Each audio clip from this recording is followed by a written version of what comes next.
There is a compelling argument here that AI represents this really tangible thread that keeps countries geopolitically aligned in the future. The U.S. needs to be the conductor of this orchestra in the Middle East, not only because it keeps the U.S. as a relevant external power in the region, but it also boxes out China. I wish the U.S. could have done it alone, but competing with the size of China, with authoritarian regime, unlike democracy, in terms of AI and data, they are in a speed that we alone can never compete.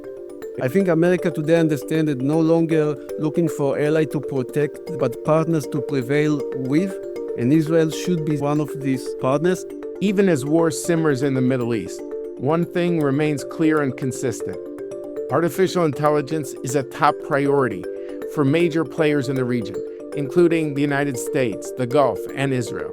I'm David Makovsky of the Washington Institute, and I'm happy to go on this journey with you. As the competition for global AI leadership intensifies, the Middle East is becoming an increasingly influential player in shaping the future of that technology.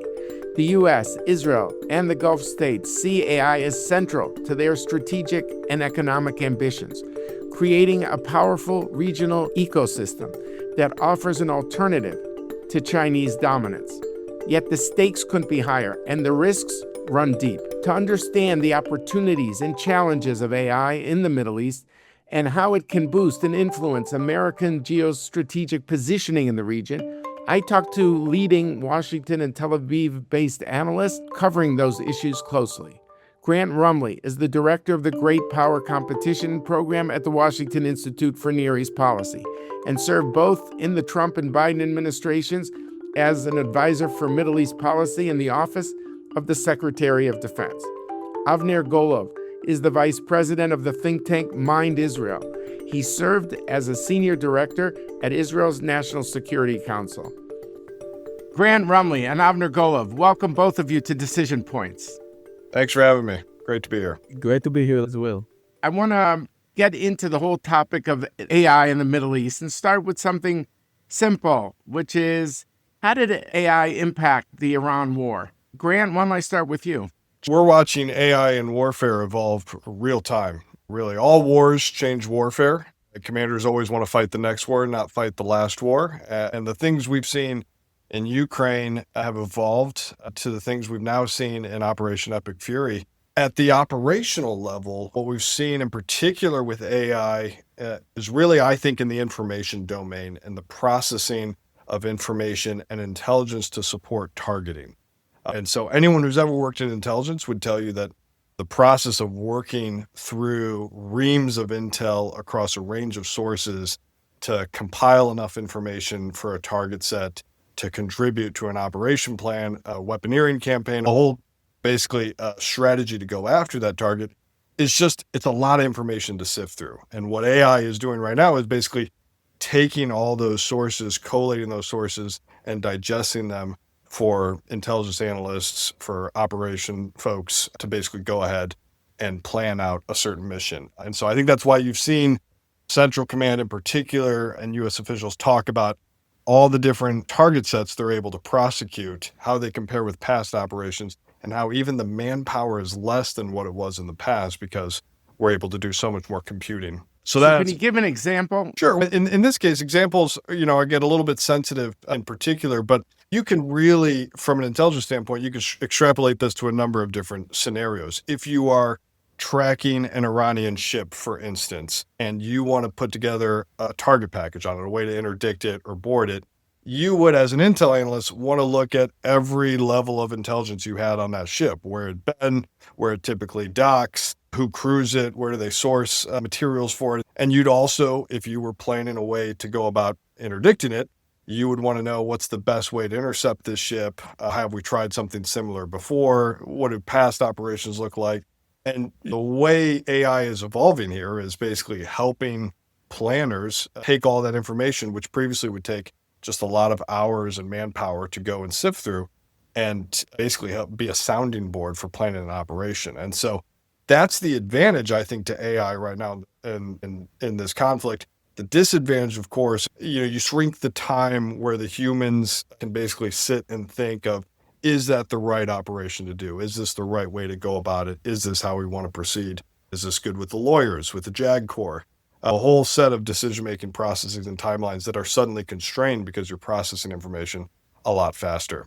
Avner, how do you see the impact of AI in this war?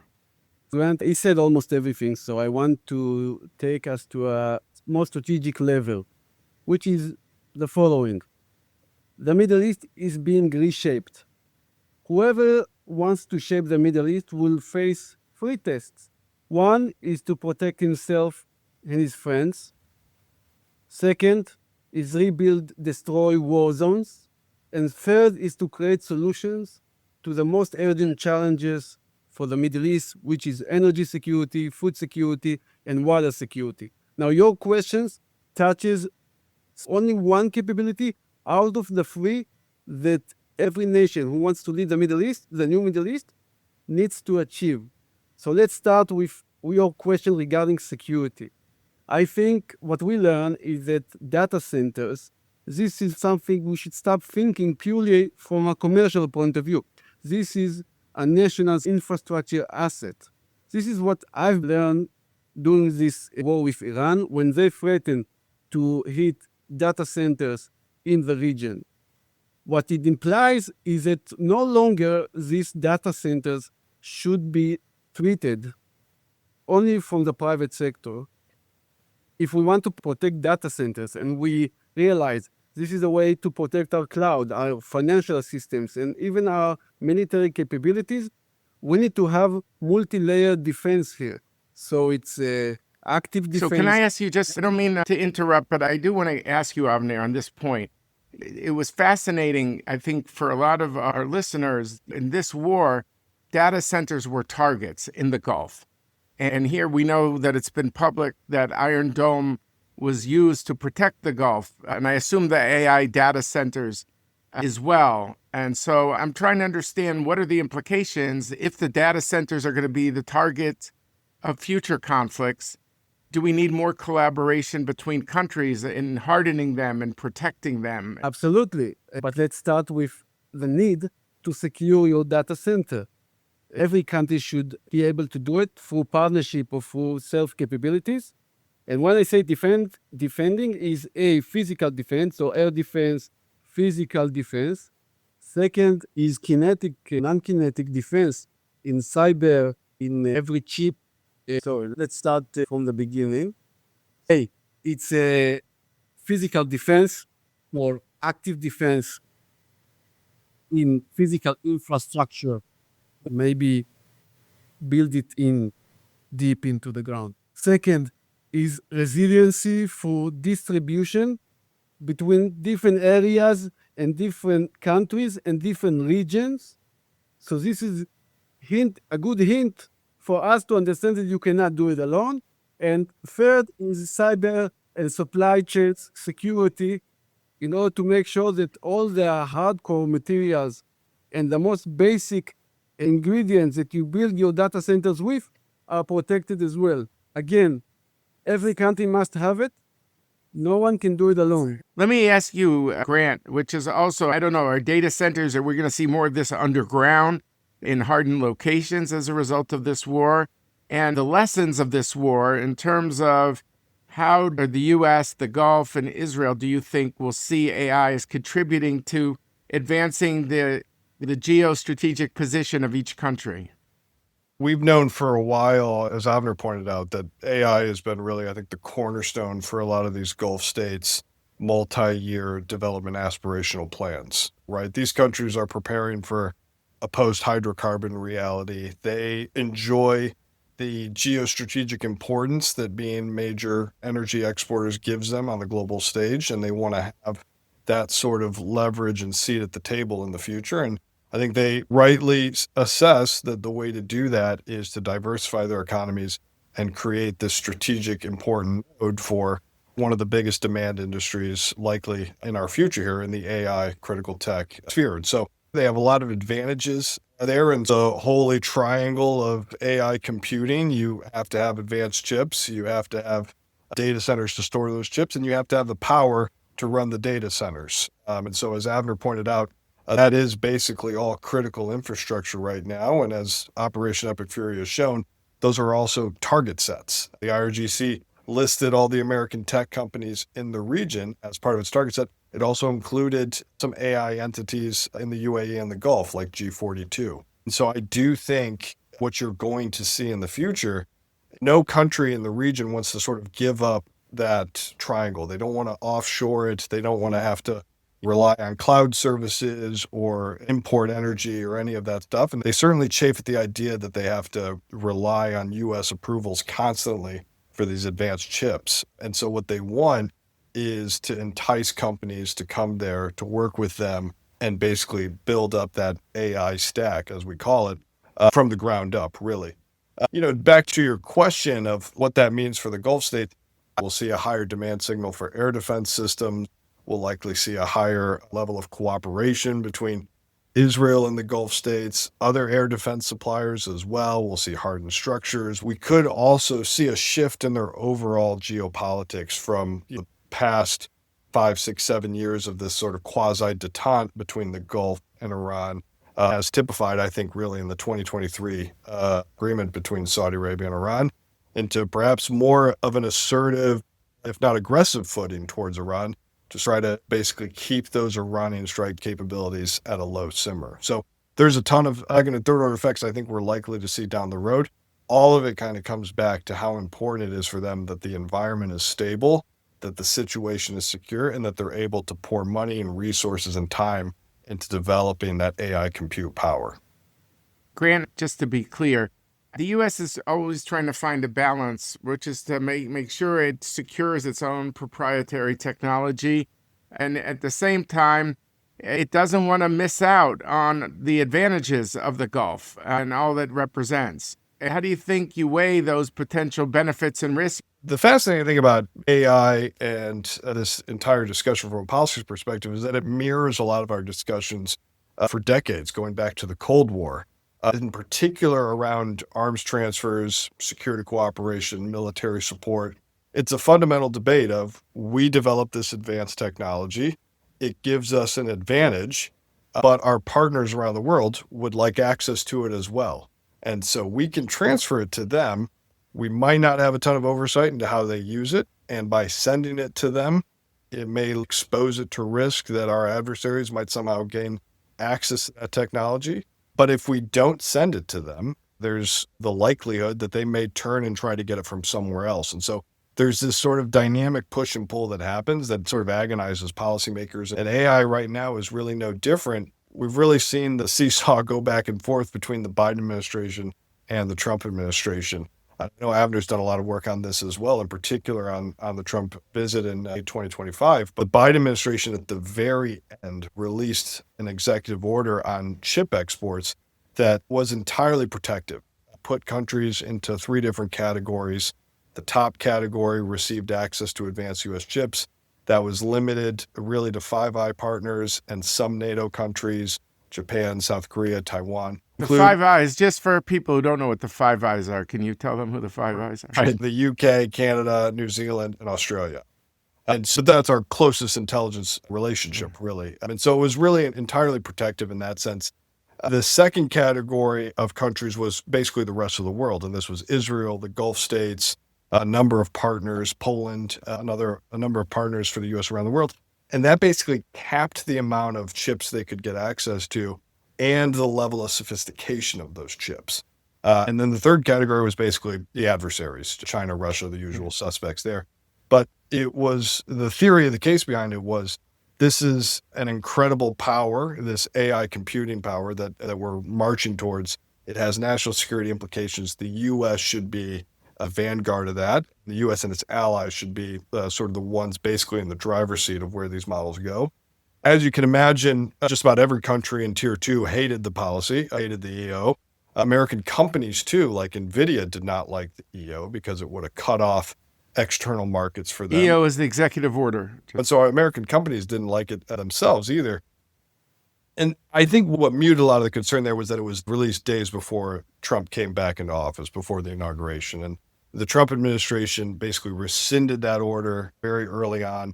Trump himself went to the region, He basically signed these massive deals with the UAE and Saudi Arabia to gain access to advanced NVIDIA chips and demonstrated what a different approach looks like that's less sort of protectionist in a sense and more, I think, bespoke in terms of what countries we will collaborate with. And it showed that we would be willing to share some of the crown jewels in exchange for certain assurances on the China front. I think we're folks like myself and my colleague Liz Dent, who have written a lot about AI and tech in the Middle East. I think for a lot of us, the devil is in the details, and we look and see what exactly those assurances entail. But those are two different approaches and schools of thought in the U.S. right All now. right, let me go back to Avner here a second. And to what extent do you see Trump's policies on chips to the Gulf as something that Israel looks favorably on or not? So I think Grant perfectly presented the cooperation dependency dilemma. But I think everyone faces it. America maybe faces in the most prominent significance. But for Israel, for example, the Gulf countries are both competitors and potential partners. And I think here the partnership ingredient is more important than the competition one. Because in the end of the day, we talk about deep tech, we talk about infrastructure, energy, investments. We cannot compete with the Gulf countries on that.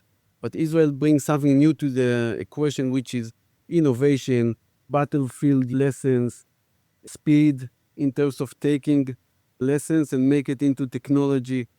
I don't see any other option rather than a partnership. And we can aim this partnership to a specific way, and I'm going to connect to what you asked Grant before that. In the Middle East, AI can produce, and I will add another pillar, a fourth pillar to the three that Grant mentioned, which is combination of science and AI. And this should yield the next generation solution to food security, energy security, water security, those challenges that every leader in the Middle East faces these days. We must find solution. Whoever is going to find solution to these three problems, not only going to promote stability in the region, but may be able to take a leading role in the Middle East, and no one can do it alone. You need to have infrastructure, you need to have AI innovation ecosystem, and you need to combine it with science. Hence, I think Israel cannot do it alone, should find a partner. All right, let me just pick up on something Grant mentioned before. The role of China seems like it's the elephant in the room, that for the United States, AI has become the newest form of U.S.-China competition. And we know that the AI was a major component of the recent Trump-Xi summit. And so I want to just understand, to what extent does the U.S. view AI as a way to constrain China in the Middle East? And can you relate, Grant, to the whole issue of G42, this Emirati AI company that insisted it did associate itself from China, and it led Emirati leader Mohammed bin Zayed to make a rare trip to the United States in September 2024 to underscore this. We get it that for the United States, AI is national security. For us, too, in the Gulf, and we are going to keep China at a distance. I guess I want to know, how China is a factor in American thinking when it comes to the Gulf. Grant? The G42 saga is really, I think, emblematic of the overall U.S.-China competition in the tech sphere in the Middle East. And for those not tracking the ins and outs of an Emirati tech holding company like G42, it's basically an umbrella flagship tied to the Emirati leadership for shepherding the country's AI, tech, advanced computing aspirations. And for years, there were concerns, bipartisan concerns in the U.S., that G42, its senior-most leadership, had ties to China that were worrying to the U.S. There were a couple of efforts, in particular on the biotech front, with Chinese companies that were actually sanctioned by the U.S., and that wasn't really a problem until G42 started asking for advanced American technologies as well. What that ran into was this bipartisan understanding in town that this isn't like aspects of the Cold War where a country could buy a fighter jet from the U.S. and maybe a Humvee from the Soviet Union, and there wasn't a ton of concern there. When these technologies interact and they meet and they're on the ground together, and you have advanced American technologies running off of telecoms infrastructure provided by China, there's all types of concerns and risk to proprietary information that way. And so what G42 encountered was basically a public and private pressure campaign from the US, from a Democrat administration and Republicans on the Hill to basically divest itself and disassociate itself from China in order to gain access to these advanced American technologies. And so by the end of 2023, early 2024, you had G42 leaders basically saying, we realize we have to pick a side. We can't be playing both sides here. And we choose the American side. In the spring of 2024, G42 struck a deal with Microsoft that was basically blessed by the Biden administration, where basically the Microsoft CEO gets a seat on G42's board. This was something that was part and parcel of the conditions during Trump's visit in May 2025, making sure that security concerns are addressed, that the Emiratis and G42 in particular isn't conducting advanced collaboration with China while also hosting advanced American platforms and technological assets. So that's really at the core here is how do you sort of meet the demand signal for partners where AI is so key to their national development, but also protect your own proprietary information and go about it in a way in which you maintain this technological edge that I think most people assess that China will gain on, and China is gaining on in some way, shape, or form, while also sort of keeping your partners in your geopolitical orbit.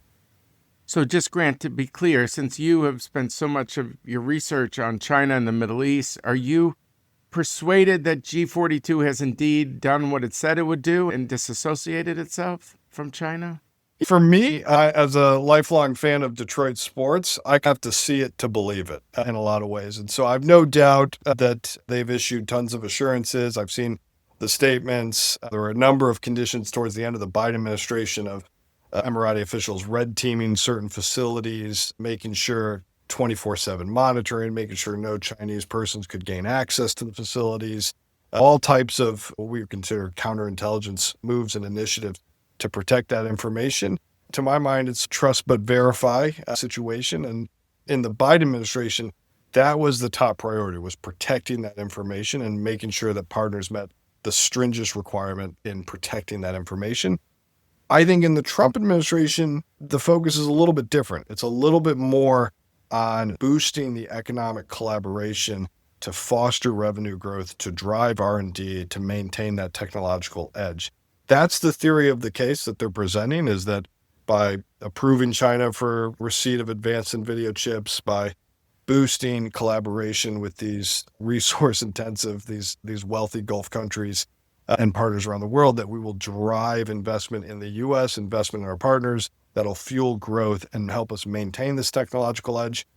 I tend to be a little bit more sympathetic with the protective side of the argument, just given the nature of what we know about how China takes advanced technologies, reverse engineers them, and then mass produces them in a way to their advantage, and then boxes the U.S. and others out in that market and also applies it to their own military. So that's the side of the coin I sit on, but what we have seen the past few years is U.S. go back and forth between those two schools.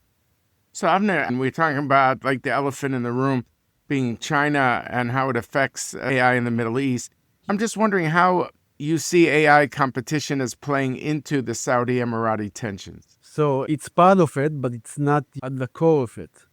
So instead of having competition between these two countries or even good collaboration between them, I think they both are going to look into the region and even farther than the region and look for potential partners. They are doing it. This is why I think if I'm to advise something for the American president is think about the Middle East as something new that has yet to be born. There is no solid Middle East or regional order. You need to form it. And I would suggest that right now, since MBS is aiming to Turkey and Pakistan and even Egypt, UAE, Israel should connect themselves to a much bigger force, which start in India, ends in Greece. We call it Delhi to Delphi kind of alliance, which connects Israeli innovation capabilities, the resources in the Gulf, the knowledge in Europe, and with the enrichment and the people and the manpower in India. Basically, you're very much a proponent, it seems to be, Avner, that AI should be the engine for greater regional integration and normalization. It could be the catalyst, and we shouldn't wait for it to be the result, so to speak. Absolutely. And I think not only for regional integration normalization, I think we should start from US-Israel relationship, which is going to experience a shift, a great shift in the partnership from a security aid to a real partnership. We are proposing a US-Israel partnership 2.0 based on security tech alliance and civilian tech alliance. So two parts, two legs in this partnership, which basically says looking into the region and taking into account everything Grant says in the Middle East. If the US is looking into the Middle East for potential partners, Israel should be the first one because we are very lousy in hedging. We are lousy. Before October 7, we were lousy. After October 7, there is no question in Israel whether we are in the American camp or not. Second is we bring innovation that you cannot find in the region. You can find investment, money, energy. You will not find Israeli innovative culture.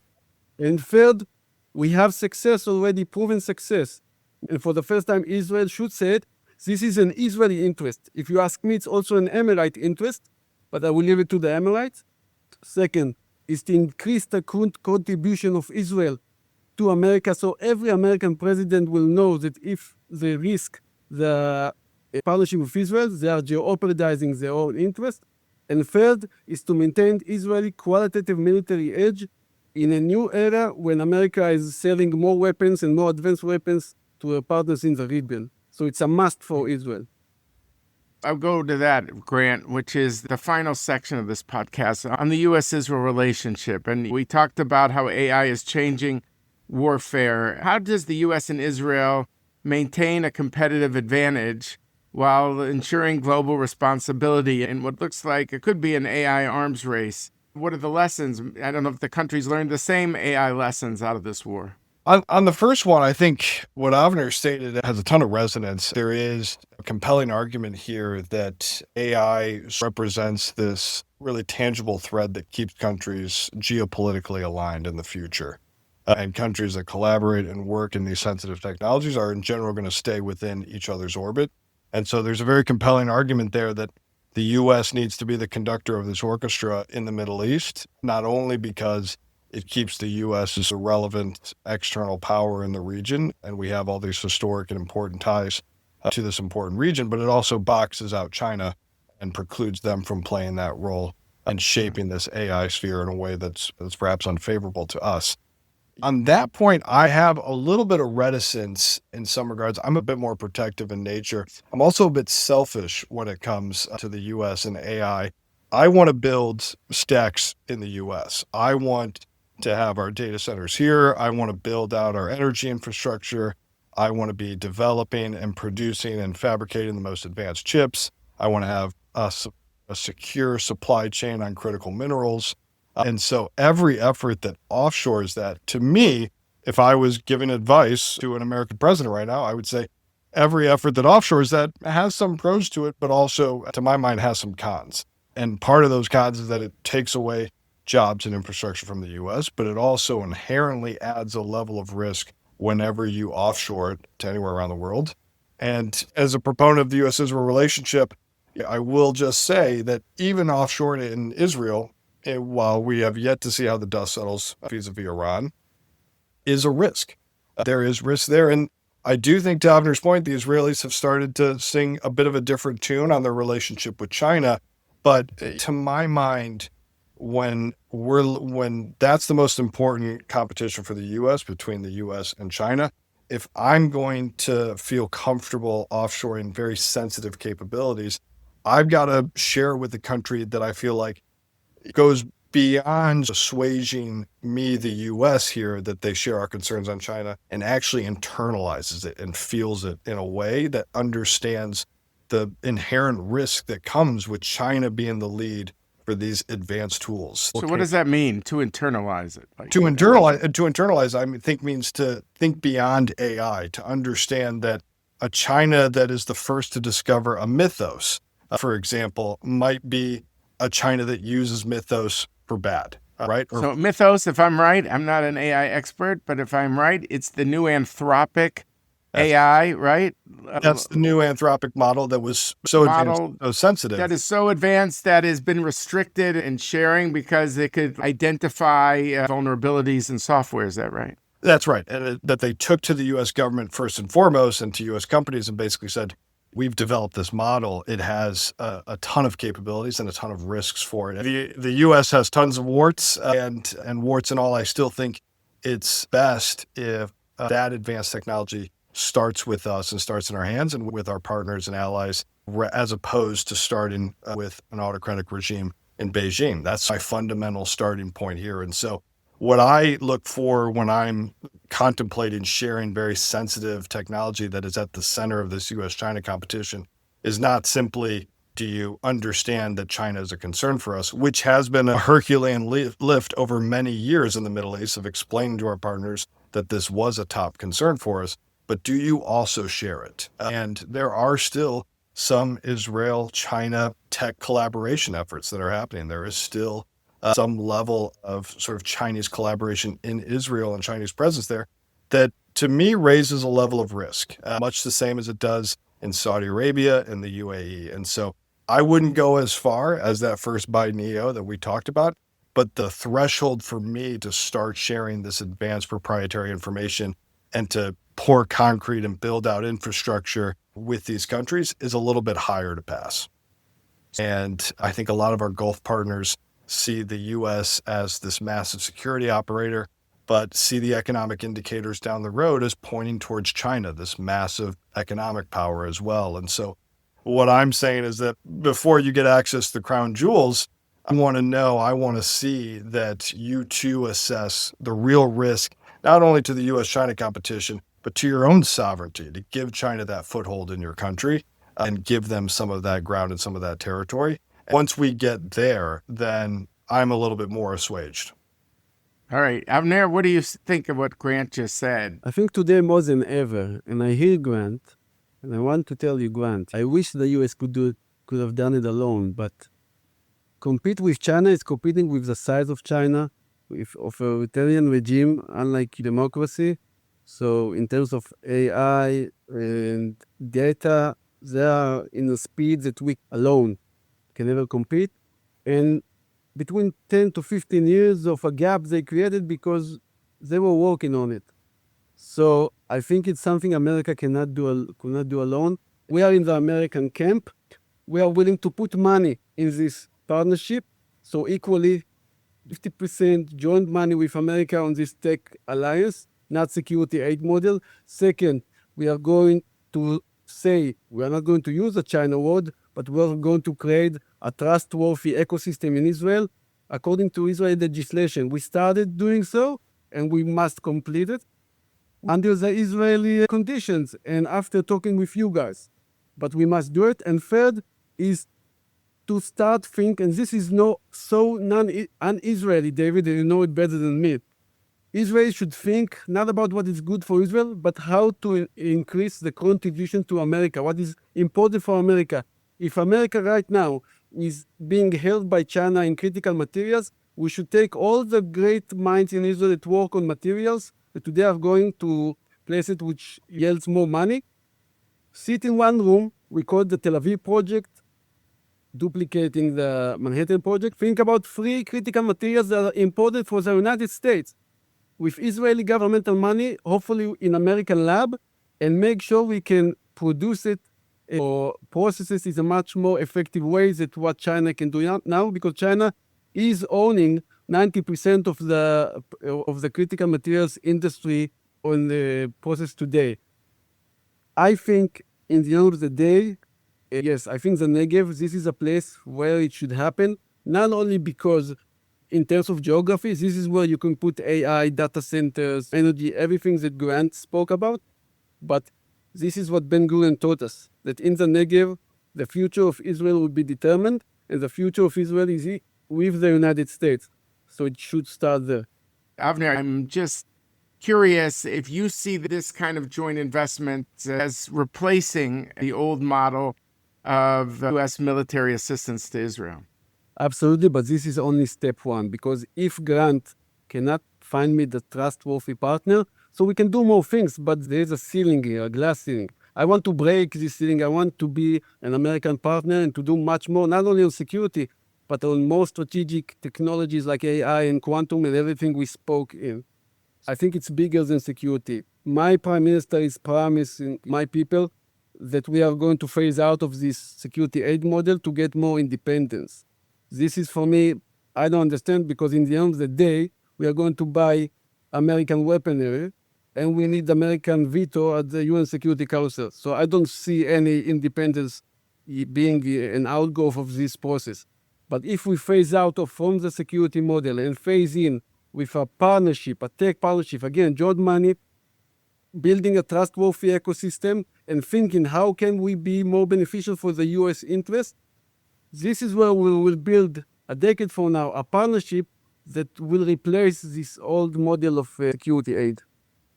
All right, so the last issue is energy. So I'm just wondering, is this the future of the Middle East? More focus on civilian nuclear energy. Grant, how do you see it? Given the massive amount of energy and electricity that these data centers require, you're going to find countries around the world scrambling to find long-term sustainable energy sources to drive their AI aspirations as well. It's very likely you'll start to see civil nuclear start to spring up back into the conversation in the US and Europe. It's no surprise you see it in the Middle East as well. I think there's certainly a school of thought here that wants to see countries, in particular in the Middle East, exhaust every other energy avenue to try to fuel these data centers before perhaps we start to export the civil nuclear. But I think the end point where I think this administration will land, and where ultimately I think where the U.S. will land here, is if this is going to be a reality of driving these massive AI data centers and fueling this type of growth and ultimately this collaboration. And at a certain point, civil nuclear just makes the most sense given how much electricity those plants can generate. And ergo, the best way forward is one in which the U.S. helps steer that direction, help maintain sort of the safety standards, the norms, the best practices. Because again, it sort of mirrors this long-standing debate we've had in town for a number of years here, is if these countries logically conclude that they need civil nuclear infrastructure to power AI, and if AI is so key to their national aspirations, then at a certain point, if the U.S. doesn't provide it, others will. Avner, I just want to know, are we saying that civil nuclear energy, that's going to be more of the future of the Middle East? Is that one of the bottom line conclusions from this deepening of focus on AI and all the energy that these data centers take up? Absolutely. I totally agree with Grant. I don't see any other alternatives that can fill the gap that AI revolution is going to produce or is producing even as we speak. So we speak about nuclear technology with maybe SMRs, which is... Explain what SMRs are. Small reactors. But I think the next leap, frog leap, will be when somebody will dominate the fusion tech, which is basically to create an energy almost out of nothing. So yes, energy will always be and will be a dominant component in the geopolitics of the Middle East. But again, I will not isolate it from water security and food security and military security. Being able to protect your people, your boundaries, and your national assets. I just want to thank you, Grant Rumley, and you, Avner Golov, because you've really given us, I think, a glimpse into the future of the Middle East. And thank you both for joining us today on Decision Points. Thanks, David. It was great to be here with you and Avner. Thank you, David. It was a great fun. Thank you again for tuning in to this episode of Decision Points. A big thank you to my guests, Grant Rumley and Avner Golov, for joining me today. Please be sure to rate and review us wherever you get your podcasts. It helps us to build our community. And also subscribe to the podcast so you don't miss upcoming episodes.